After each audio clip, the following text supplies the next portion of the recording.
1800 முதல் 1948 வரை புதுக்கோட்டை ராஜ்ஜியம் பிரிட்டிஷ்காரர்களின் கீழ் சமஸ்தானமாக இயங்கியது. 15 ஏப்ரல் 1886 முதல் 28 மே 1928 வரை புதுக்கோட்டை சமஸ்தானத்தின் ராஜாவாக மார்த்தாண்ட பைரவ தொண்டைமான் விளங்கினார். மார்த்தாண்ட தொண்டைமான் 26 நவம்பர் 1875 பிருகடாம்பல் ராஜமணி மற்றும் குழந்தை சுவாமி பல்லவராயருக்கு 3வது மகனாக பிறந்தார். இவரின் அம்மா அப்போதைய புதுக்கோட்டை ராஜாவான ராமச்சந்திர தொண்டைமானின் மூத்த மகள் ஆவார்.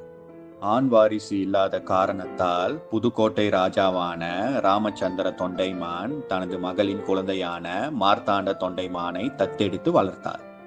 மார்த்தாண்ட தொண்டைமான் அரண்மனையிலேயே ஆங்கிலேய கல்விகளை பயின்றார்.